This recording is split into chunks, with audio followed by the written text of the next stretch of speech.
With rugging, you always have to make sure you rug for the breed of the horse and also for the weather. So my pony Dan is native and he isn't clipped, so it means we don't really rug him up that much. We might occasionally put quite a light stable rug on him if it's really cold, or a really light, maybe 100-gram turnout rug, especially if it's really muddy or wet or anything, because he's grey and he tends to quite like rolling, especially in the muddy areas, just to keep him clean. So I'm just about to put Danny out in the field now. As you can see, he's got a really thick coat and it's quite cold in England at the moment, so I'm going to put on this medium 200-gram turnout rug with a detachable neck.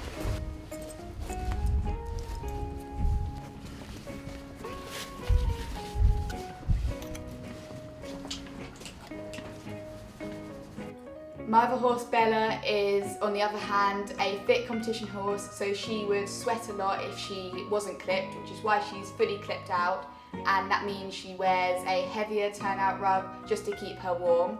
Whilst Bella's in her stable during the day, she's just in this lightweight stable rug, and when she's in at night, she wears this stable rug, and this one just has a neck, so it's a bit warmer.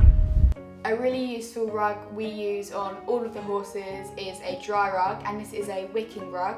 Basically what it does is remove any moisture and keep them nice and dry, especially after they've been worked or after they've been washed. It is probably one of our most used bit of kit, and we use it for travelling, use it for in their stable.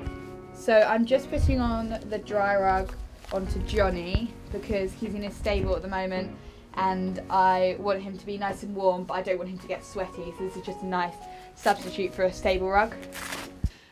Horses are actually quite self-regulating in their temperature, so we kind of tend to think if we're cold, then they're cold. So it's really important you always check their temperature, and this can be done really simply just by putting your hand underneath their armpit and feeling if they're hot or cold. The old-fashioned way to do it was by feeling their ears, but this is actually quite outdated now and doesn't really work, which is why we tend to do underneath their armpit.